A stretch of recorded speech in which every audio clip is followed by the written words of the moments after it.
বন্ধু বান্ধৱীসকল, এতিয়া আকৌ শুনি আছোঁ, আকৌ পাই আছোঁ যে NPSৰ নিয়ম সলনি কৰিব।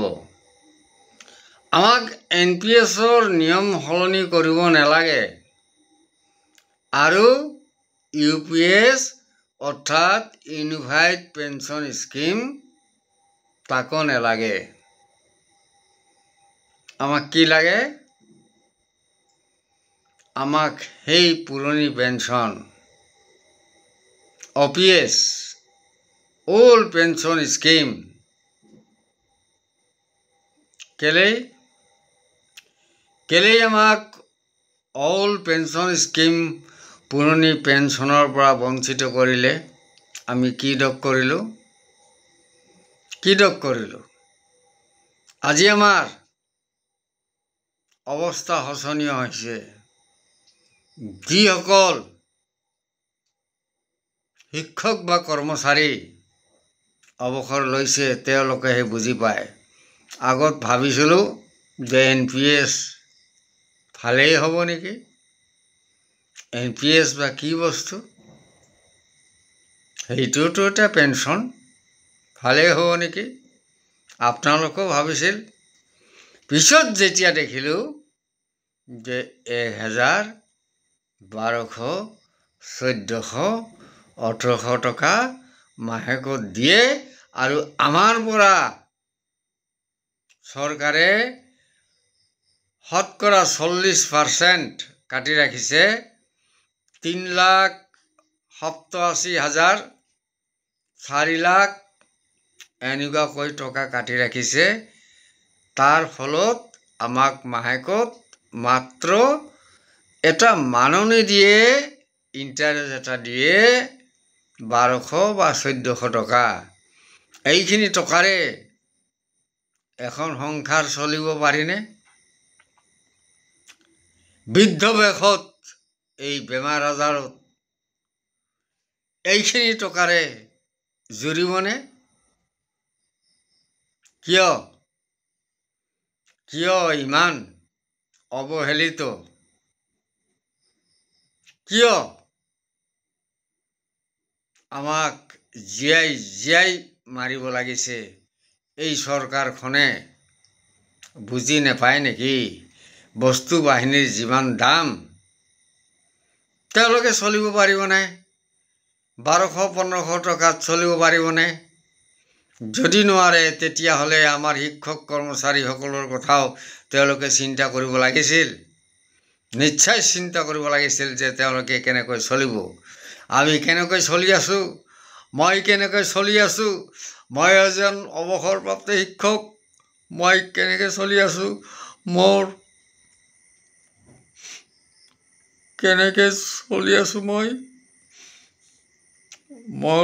পেটত কেতিয়াবা ভাত নাযায়।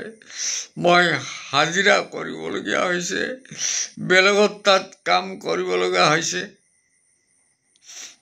কেতিয়াবা কৰিব পাৰোঁ, কেতিয়াবা বেমাৰত যাব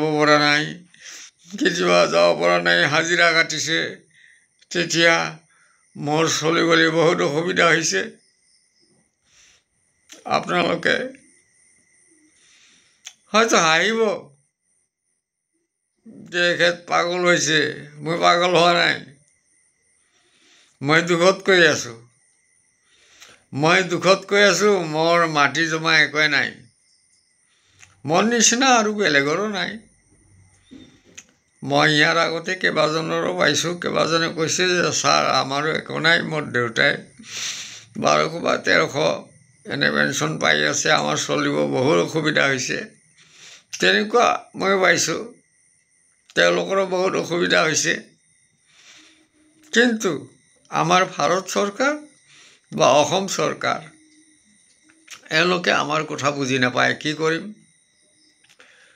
কৰিবলগীয়া একো নাই। চাকৰি নকৰিলে বেলেগ কথা আছিল, বেলেগ কিবা কাম কৰি আমি জীয়াই থাকিলোহেঁতেন। কিন্তু এজন শিক্ষক বা এজন কৰ্মচাৰী চাকৰি কৰাৰ পিছত বেলেগত তাত দিন মজুৰিটো দিব নোৱাৰে। তেখেতৰ মান সন্মানৰ কথা আছে। গতিকে আমাক মাছ সাগৰত অৰ্থাৎ দুখন নাও দুই ভৰি, নাও দুখন যেতিয়া ইফাল সিফাল হৈ যাব তেতিয়া পানীত পৰি আমি অথাই পানীত পৰি মৰিবলগীয়া হ'ব। সৰু চাকনৈয়াতে আমাৰ ডিঙাখন ডুবি যাব। ডুবি যাবলৈ আৰু বাকী নাই। কি কম, আমাৰ এতিয়া UPS নামৰ এটা নতুন পেঞ্চন ওলাইছে, ইউনিফাইড পেঞ্চন স্কিম। এইটো যিসকলে ৰিটায়াৰ হৈছে তেওঁলোকক নৱেম্বৰৰ 30 তাৰিখলৈকে এহেসীমা বান্ধি দিছে। কিন্তু এতিয়ালৈকে কোনো ফৰ্ম বা একো অহা নাই, কোনো খবৰ এতিয়ালৈকে DO বা DI অফিচত অহা নাই। এইটো কেৱল নামমাত্ৰহে শুনিবলৈ আমি পাইছোঁ ইউটিউবত।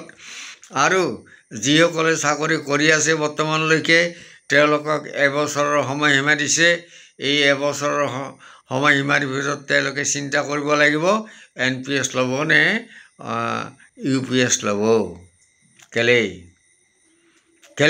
NPS UPS ল'ব লাগে? পুৰণি পেঞ্চন দিলে নকিয়ে খায়, পুৰণি পেঞ্চন কেলেই নিদিয়ে? এইটো বহুত দুখৰ কথা।